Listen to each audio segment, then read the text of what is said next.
to Carbon13's podcast, Climate Takes, and today is going to be one of my favourites because we are delighted to announce that we have reached 100 invested startups in Carbon13's portfolio.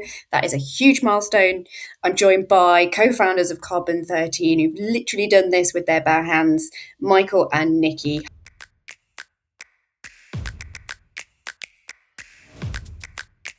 We get obviously an unfair advantage in seeing how well these teams come together and work.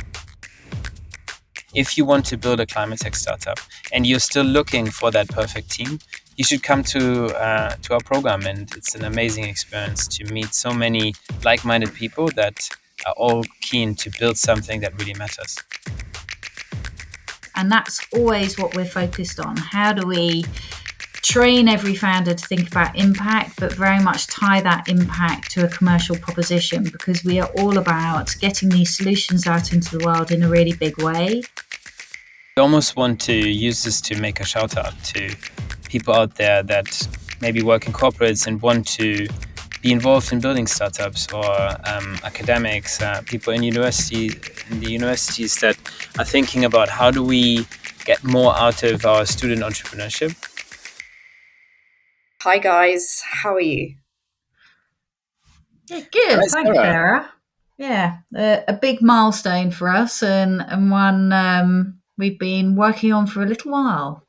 Yeah, I'm very excited to finally be able to talk about this. We obviously have seen it coming, and very excited to be here now.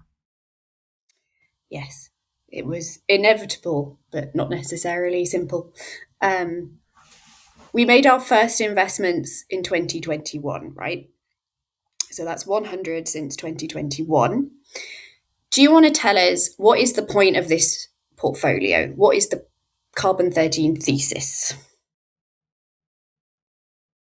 It's a good question, and one that we've obviously spent a lot of time thinking about. And the whole premise of Carbon13 is that we get solutions to safeguarding the earth out into the world in a big way. So we really are trying to show the art of what is possible in this space. Obviously, we have voices talking about the challenges, but what we want to have is people going out into the world, not just talking about solutions, but actually deploying them. So obviously, being able to make these investments is a critical part of that. And let's pick out some examples here from the 100 investments. Which ones do you think are great examples of the way Carbon13 builds companies and then the problem solution that they're providing? Michael, do you want to go first? Yeah, sure.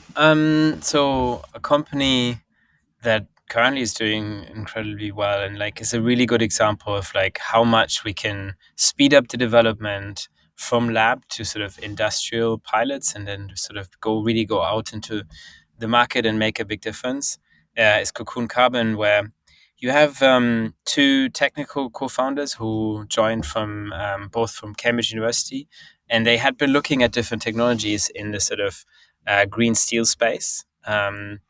And on the other hand, you have a commercial co-founder, Elliot, who was a co-founder at Thriver Health before. So he had experience on building a company, actually specifically something that has a physical component.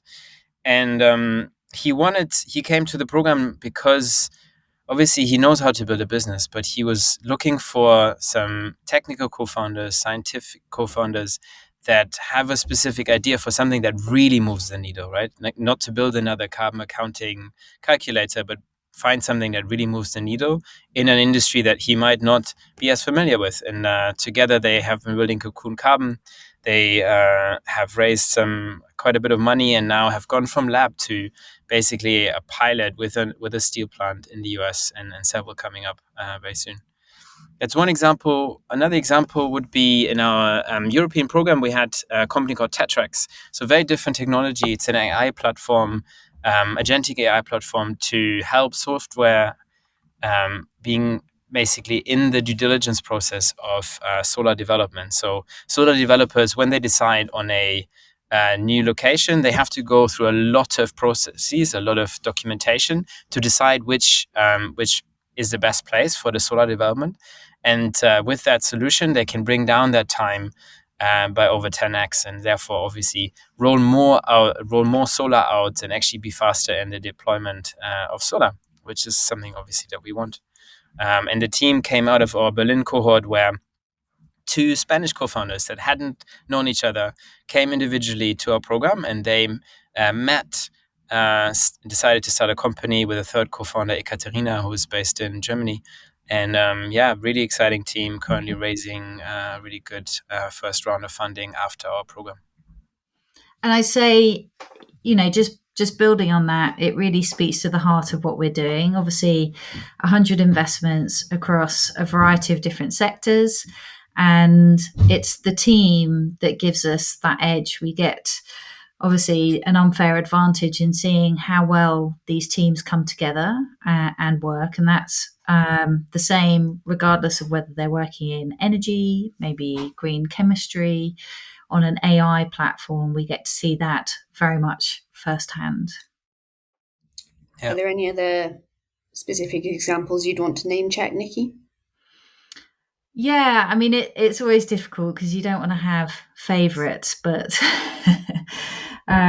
we think all of the ventures, obviously at the point at which we make the investment, we feel very compelled by the team and what they're doing. But coming back to some of the impact that we want to create, there are a couple of teams that I think are interesting. One of them is Blue Methane, and they're extracting methane from water. I think methane is a really important and potent greenhouse gas that we need to address. And we have an opportunity to try and shift the trajectory of climate change if we really start to tackle methane now. So if we look at the global warming potential, which is the heat trapped in the atmosphere from methane, over a 100-year time frame, that's 25 versus 1 for carbon dioxide, or 72 over a 20-year time frame. And when you think of some of the investments that we've seen in direct air capture and the amount of effort and energy that you have to put in sucking that carbon dioxide out of the atmosphere, over 400 parts per million, then you can see why extracting methane from water is brilliant. And again, this is a team relatively new to setting up a venture, but now very accomplished entrepreneurs. And they've gone through a few different pivots, from extracting methane in a reservoir to extracting it in wastewater treatment plants. But yeah, very effective when it comes to actually driving that impact. And another company, just similar but quite different, is Climate Eye. And what they're looking at is F gases. So if you thought methane sounded pretty potent, F gases are even more potent. So if you look at nitrogen trifluoride, in the latest assessment, AR6, that was 17,400 global warming potential, and sulfur hexafluoride is 24,300. And that's associated very often with power generation, and that team are tackling that problem head on. But it's not necessarily something that's well known. So we were delighted to support this team, and I think now it's really starting to generate some interest. So if we take it a step back and we look at the 100 as a whole, right, let's just look at some stats for those 100 investments. Just over half, like 65%-ish, are deep tech, hard tech, kind of IP science-led ventures, with the remainder being software. About 65% of the teams that we invest in have at least one female founder. 80% of the startups are still in existence, only a 20% failure rate, and this is since 2021. And we are still early days in the development of these ventures, especially the kinds of ventures that we back, who have fairly long journeys ahead of them, such as the nature of their type of startup. one of the most important parts of the 100 startups, though, is the planned impact that these ventures might have. And Nicky, do you want to take us through how we approach looking at the impact of these startups? Well, look, and I think there are lots of misunderstandings when it comes to impact. We're actually really pragmatic when it comes to impact. We think that it can actually create an edge.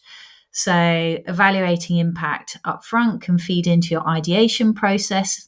It can also help you think about innovative business models and tap into some new commercial opportunities. And that's always what we're focused on. How do we train every founder to think about impact, but very much tie that impact to a commercial proposition, because we are all about getting these solutions out into the world in a really big way. The way for these ventures to scale is by getting financial fuel. So they have to be commercial. Obviously, there are other ways of tackling the climate crisis or some of the issues affecting the earth, but the lever that we're using at the moment is these ventures. And you talk a lot about how we don't know what a climate unicorn looks like yet. True, yes. Time will tell, and we've had various people suggest what number that might be. We can also look at it in the round, so we can see, where we are in terms of emissions on the Earth at the moment, and what percentage of that could be addressed by any one company. I think the point here is to get our founders thinking about scaling from day one. And what we find really helpful is that for some individuals, it's less interesting to think, how do I create as much revenue as possible? And it's more interesting to think, actually, what does that look like on an impact perspective? So in the same way as you can get value drivers, high value, low volume, or low value, high volume, you can do the same with impact. And it really forces that thinking from day one. Okay, so do I just want to be operating in my village? What does that mean for the numbers? How do I get out of my village into the city? Am I going beyond my country's borders? So there's all sorts of questions that it raises for people from day one. And looking back over the past 100 investments, has the kind of person joining Carbon13 as a founder changed, or have the startup ideas themselves evolved? I think, yes, they have changed in the sense also that we know better what we're looking for a great founder. I think we've narrowed down in the type of questions that we ask. So every founder that comes into the program has had 2 interviews, in some cases 3. So we really dig deep into the kind of motivation, what drives this person, why do they want to do it? Because we want to see that we have somebody in front of us who has real commitment. Obviously, in some cases, they have to first overcome still some barrier. For example, not everybody can just afford to make the jump from day one, but we want people that to have a drive to make that happen. Additionally, we know more about the kinds of roles that are necessary. Obviously, in recent years, AI engineers and people that have an AI first mentality is something that we have increasingly looked for. So people that use the latest tools and that really go out and move faster by using those is something that's quite important. But then there's also in science, there's certain areas where synthetic biology, for example, gives us a lot of opportunities to build climate ventures in new materials, for example, or ingredients for FMCG food products. And we have a fair bit of experience helping those ventures to get out into the marketplace and raise their first funding round. So if I was going to add to what Michael said, I think the climate tech space has become more sophisticated. We've got better understanding of not just the tech, but where the commercial opportunities are.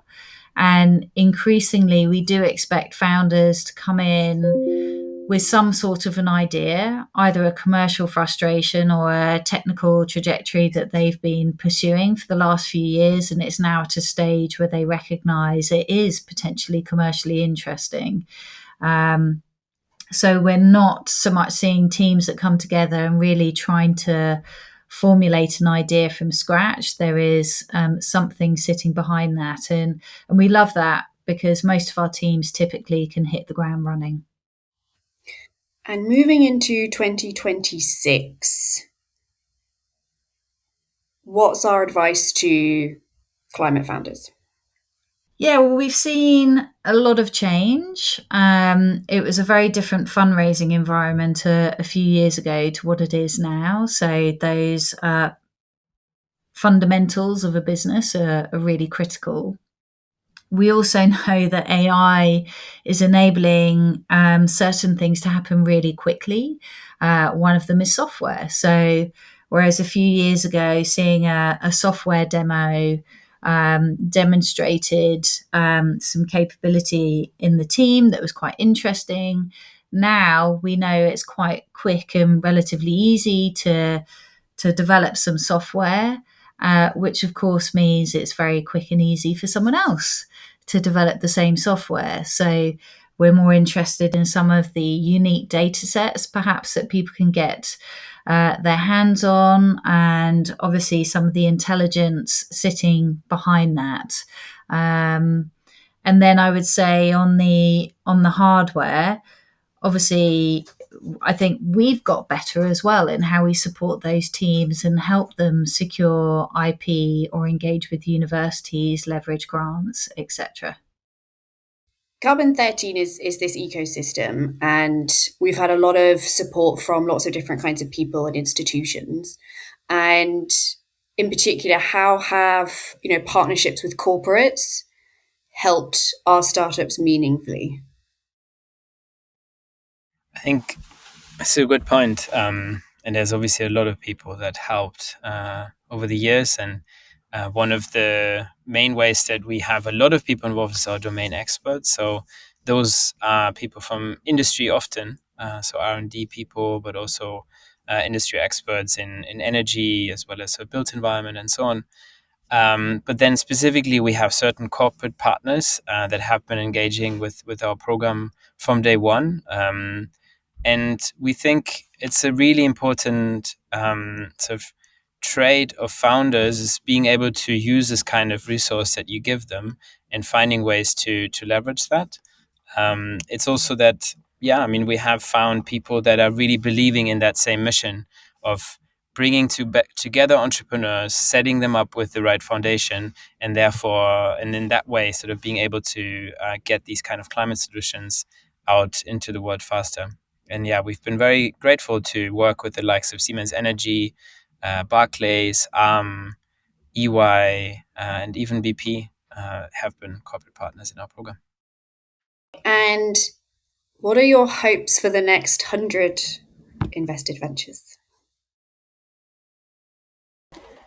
I think one hope, and I think it's maybe connected to what we said earlier, like that really works, is where you need somebody with an insight. You need somebody with an industry insight or with a sort of some kind of spark that ideally comes from your background. It comes from something that you've been thinking about for a while, and bringing these people together with insights, with technology insights, with market insights, and helping them to move a lot faster is what we do best.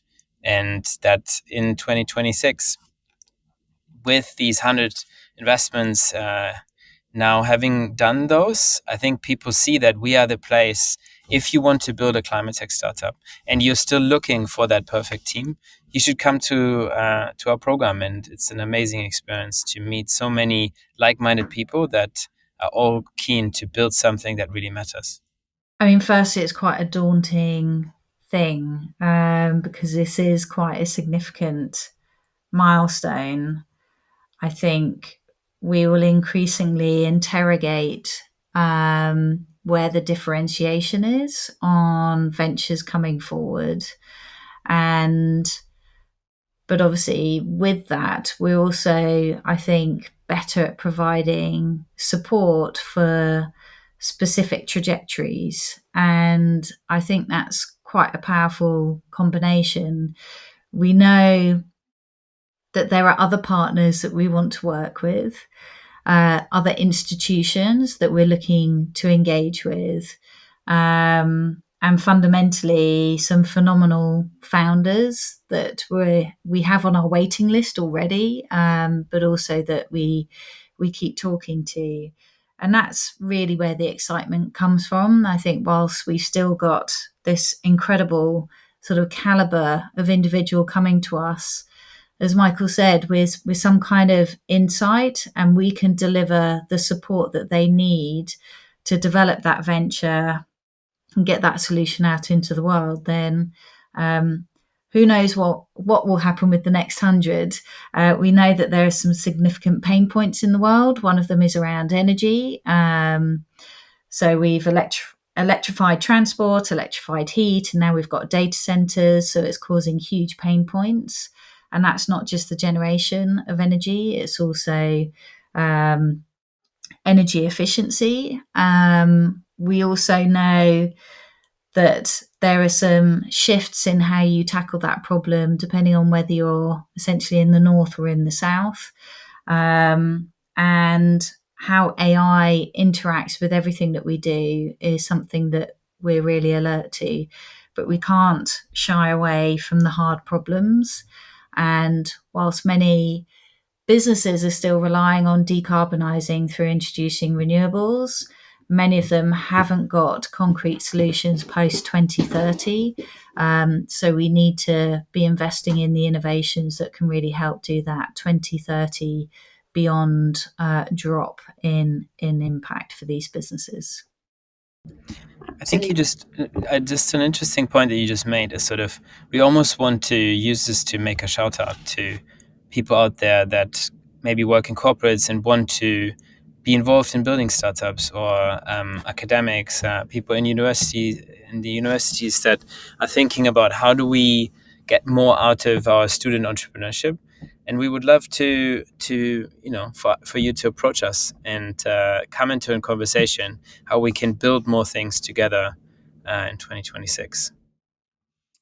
Absolutely. If somebody wants to be involved in any way, they should just drop an email or LinkedIn messages, hello@carbon13.com.